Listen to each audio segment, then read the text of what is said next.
Shalom, saudara yang terkasih di dalam Yesus Kristus. Marilah kita berdoa sebelum membaca firman Tuhan pada hari ini. Allah Bapa kami dalam kerajaan surga, terima kasih atas tuntunan dan penyertaan-Mu di sepanjang kehidupan kami. Sekarang kami anak-anak-Mu akan membaca sebagian kecil daripada firman-Mu. Tuhan, Engkau membimbing dan menuntun kami selama kami membaca firman-Mu hari ini. Inilah doa kami di dalam nama anak-Mu Tuhan Yesus Kristus, yang adalah Tuhan dan Juru Selamat kami yang hidup. Amin. Kitab Kejadian pasalnya yang ke-23, Sarah mati dan dikuburkan. Sarah hidup 127 tahun lamanya. Itulah umur Sarah. Kemudian matilah Sarah di Kiryat Arba, yaitu Hebron, di tanah Kanaan. Lalu Abraham datang meratapi dan menangisinya.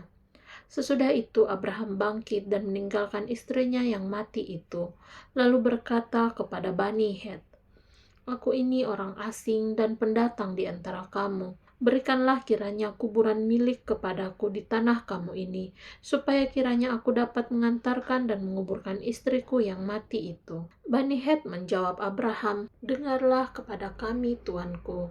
Tuanku ini seorang raja agung di tengah-tengah kami.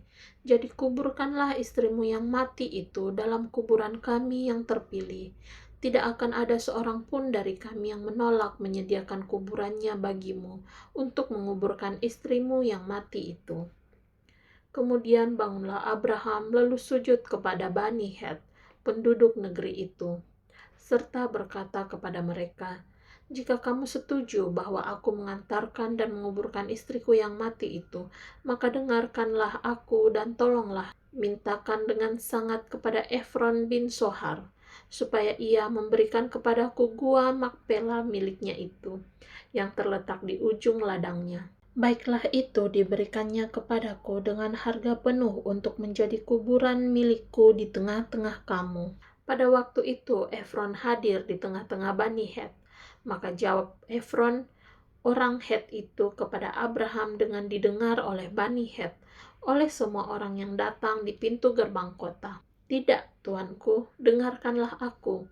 Ladang itu kuberikan kepadamu, dan gua yang di sana pun kuberikan kepadamu. Di depan mata orang-orang sebangsaku kuberikan itu kepadamu.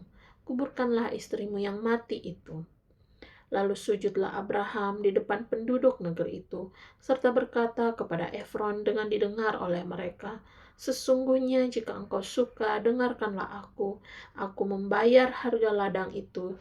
Terimalah itu daripadaku, supaya aku dapat menguburkan istriku yang mati itu di sana." Jawab Efron kepada Abraham, "Tuanku, dengarkanlah aku. Sebidang tanah dengan harga 400 shikal perak, apa artinya itu bagi kita? Kuburkan sajalah istrimu yang mati itu."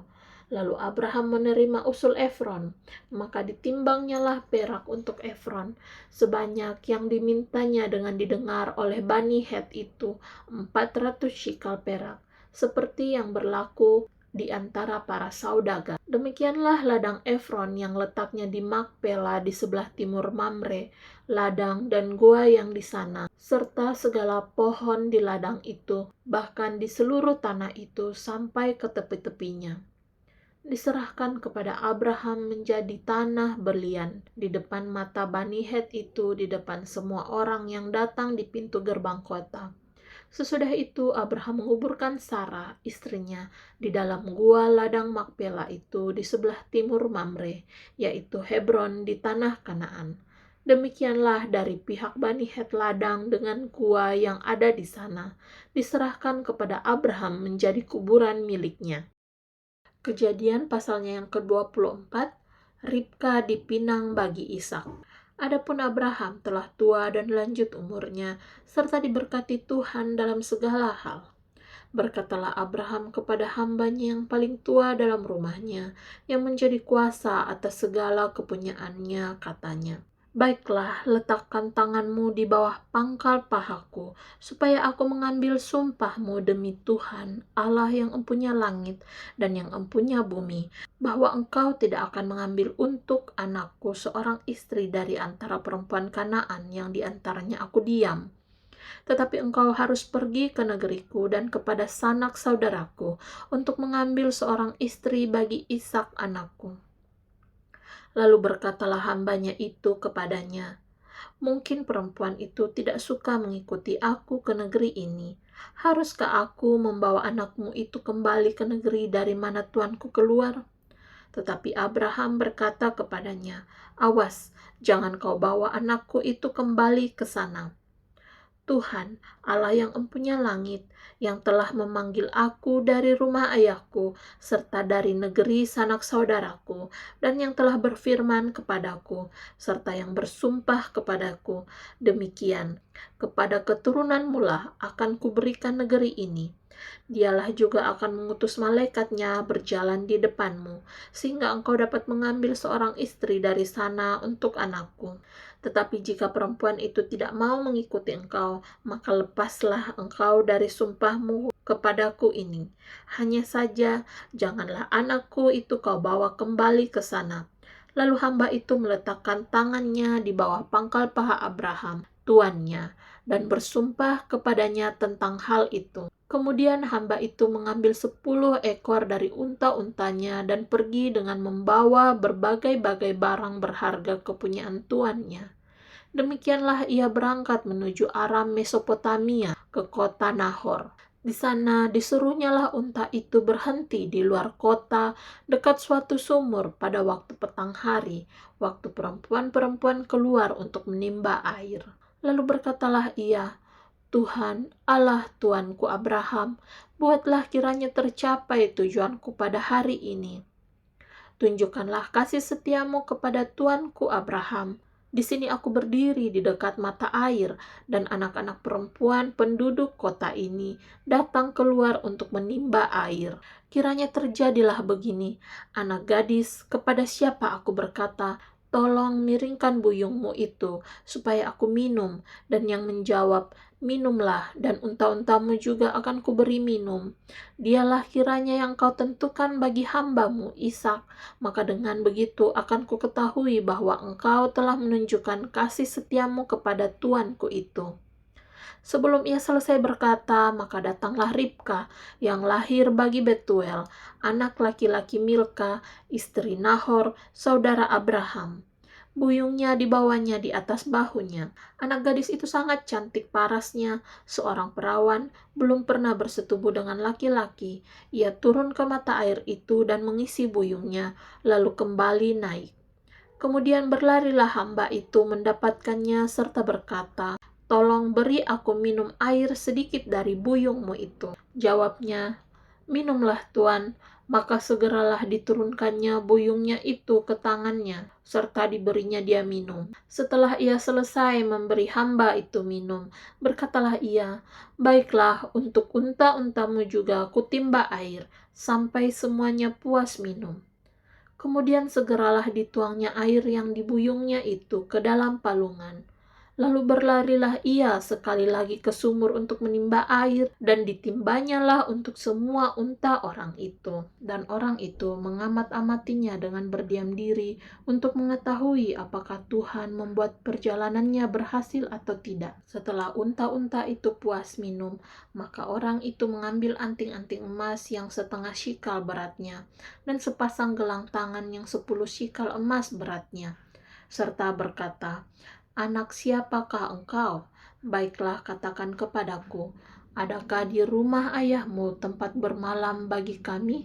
Lalu jawabnya kepadanya, ayahku Betuel anak Milka yang melahirkannya bagi Nahor. Lagi kata gadis itu, baik jerami, baik makanan unta banyak pada kami. Tempat bermalam pun ada.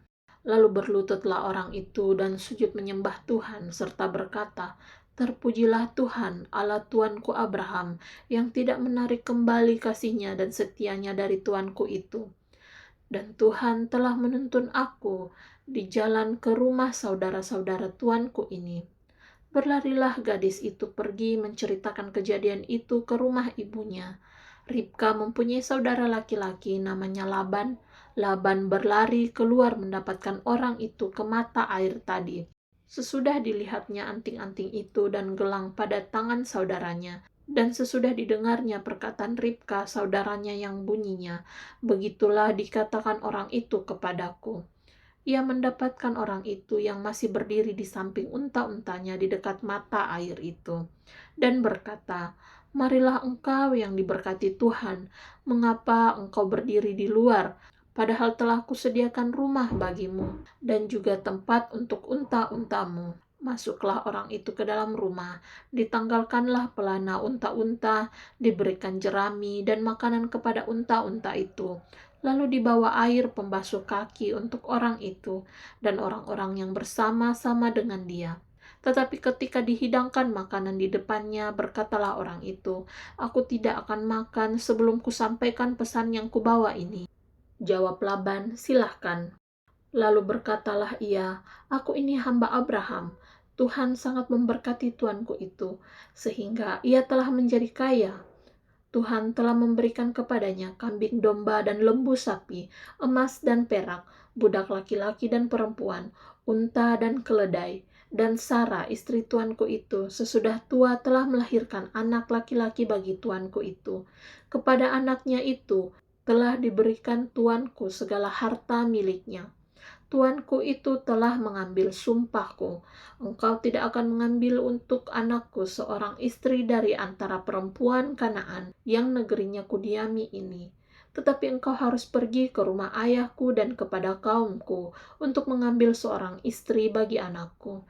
Jawabku kepada tuanku itu, "Mungkin perempuan itu tidak mau mengikut aku, tetapi katanya kepadaku, Tuhan yang di hadapannya aku hidup, akan mengutus malaikatnya menyertai engkau dan akan membuat perjalananmu berhasil, sehingga engkau akan mengambil bagi anakku seorang istri dari kaumku dan dari rumah ayahku. Barulah engkau lepas dari sumpahmu kepadaku. Jika engkau sampai kepada kaumku dan mereka tidak memberikan perempuan itu kepadamu, hanya dalam hal itulah engkau lepas dari sumpahmu kepadaku. Dan hari ini aku sampai ke mata air tadi. Lalu kataku, Tuhan Allah Tuanku Abraham, sudilah kiranya engkau membuat berhasil perjalanan yang kutempuh ini. Di sini aku berdiri di dekat mata air ini. Kiranya terjadi begini. Apabila seorang gadis datang keluar untuk menimba air, dan aku berkata kepadanya, "Tolong berikan aku minum air sedikit dari buyungmu itu." Dan ia menjawab, "Minumlah, dan untuk unta-untamu juga akan kutimba air." Dialah kiranya istri yang telah Tuhan tentukan bagi anak tuanku itu. Belum lagi aku habis berkata dalam hatiku, Ribka telah datang membawa buyung di atas bahunya, dan turun ke mata air itu, lalu menimba air. Kataku kepadanya, "Tolong berikan aku minum." Segeralah ia menurunkan buyung itu dari atas bahunya, serta berkata, "Minumlah, dan unta-untamu juga akan kuberi minum." Lalu aku minum, dan unta-unta itu juga diberinya minum. Sesudah itu aku bertanya kepadanya, "Anak siapakah engkau?" Jawabnya, "Ayahku Betuel, anak Nahor yang dilahirkan Milka." Lalu aku mengenakan anting-anting pada hidungnya dan gelang pada tangannya. Kemudian berlututlah aku dan sujud menyembah Tuhan, serta memuji Tuhan, Allah Tuanku Abraham, yang telah menuntun aku di jalan yang benar untuk mengambil anak perempuan saudara tuanku ini bagi anaknya. Jadi sekarang, apabila kamu mau menunjukkan kasih dan setia kepada tuanku itu, beritahukanlah kepadaku, dan jika tidak, beritahukanlah juga kepadaku, supaya aku tahu entah berpaling ke kanan atau ke kiri. Lalu Laban dan Betuel menjawab, "Semuanya ini datangnya dari Tuhan. Kami tidak dapat mengatakan kepadamu baiknya atau buruknya.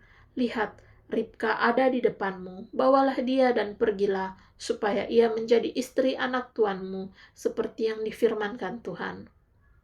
Ketika hamba Abraham itu mendengar perkataan mereka, sujudlah ia sampai ke tanah menyembah Tuhan. Kemudian hamba itu mengeluarkan perhiasan emas dan perak, serta pakaian kebesaran dan memberikan semua itu kepada Ribka. Juga kepada saudaranya dan kepada ibunya diberikannya pemberian yang indah-indah. Sesudah itu makan dan minumlah mereka, ia dan orang-orang yang bersama-sama dengan dia, dan mereka bermalam di situ. Paginya sesudah mereka bangun, berkatalah hamba itu, "Lepaslah aku pulang kepada tuanku." Tetapi saudara Ribka berkata serta ibunya juga, "Biarkanlah anak gadis itu tinggal pada kami barang 10 hari lagi, kemudian bolehlah engkau pergi." Tetapi jawabnya kepada mereka, "Janganlah tahan aku, sedang Tuhan telah membuat perjalananku berhasil. Lepaslah aku supaya aku pulang kepada tuanku." Kata mereka, "Baiklah, kita panggil anak gadis itu dan menanyakan kepadanya sendiri." Lalu mereka memanggil Ribka dan berkata kepadanya, "Maukah engkau pergi beserta orang ini?" Jawabnya, "Mau." Maka Ribka, saudara mereka itu, dan inang pengasuhnya beserta hamba Abraham dan orang-orangnya dibiarkan mereka pergi. Dan mereka memberkati Ribka. Kata mereka kepadanya, "Saudara kami, moga-moga engkau menjadi beribu-ribu laksa, dan moga-moga keturunanmu menduduki kota-kota musuhnya." Lalu berkemaslah Ribka beserta hamba-hambanya perempuan, dan mereka naik unta mengikuti orang itu. Demikianlah hamba itu membawa Ribka lalu berjalan pulang. Adapun Ishak telah datang dari arah sumur Lahairoi. Ia tinggal di tanah Negeb. Menjelang senja, Ishak sedang keluar untuk berjalan-jalan di padang. Ia melayangkan pandangnya, maka dilihatnyalah ada unta-unta datang. Ribka juga melayangkan pandangnya, dan ketika dilihatnya Ishak, turunlah ia dari untanya. Katanya kepada hamba itu, "Siapakah laki-laki itu yang berjalan di padang ke arah kita?" Jawab hamba itu, "Dialah tuanku itu." Lalu Ribka mengambil telekungnya dan bertelekunglah ia. Kemudian hamba itu menceritakan kepada Ishak segala yang dilakukannya. Lalu Ishak membawa Ribka ke dalam kemah Sara, ibunya, dan mengambil dia menjadi istrinya. Ishak mencintainya dan demikian ia dihiburkan setelah ibunya meninggal.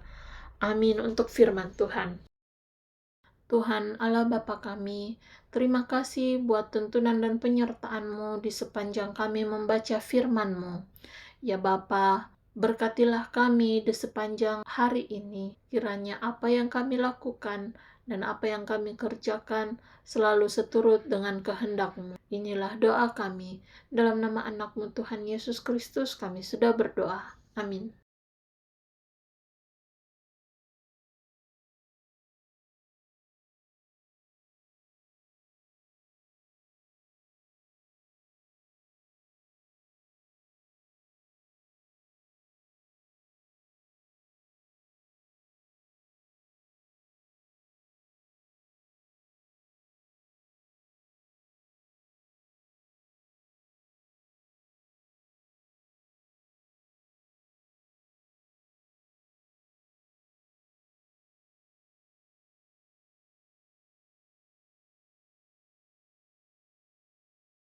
Katanya kepada hamba itu, "Siapakah laki-laki itu yang berjalan Siapakah laki-laki itu yang berjalan di padang ke arah kita?"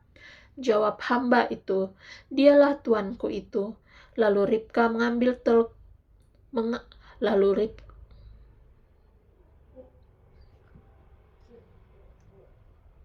lalu Ribka mengambil telekungnya dan bertelekunglah ia. Kemudian hamba itu menceritakan kepada Ishak segala yang dilakukannya. Lalu Ishak membawa Ribka ke dalam kemah Sara, ibunya, dan mengambil dia menjadi istrinya. Ishak mencintainya dan demikian ia dihiburkan setelah ibunya meninggal. Amin untuk firman Tuhan.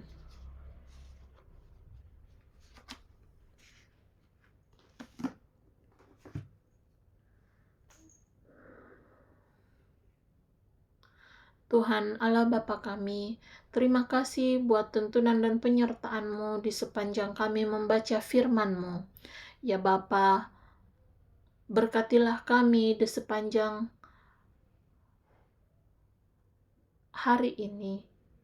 Kiranya apa yang kami lakukan dan apa yang kami kerjakan selalu seturut dengan kehendak-Mu. Inilah doa kami. Dalam nama anak-Mu Tuhan Yesus Kristus kami sudah berdoa. Amin.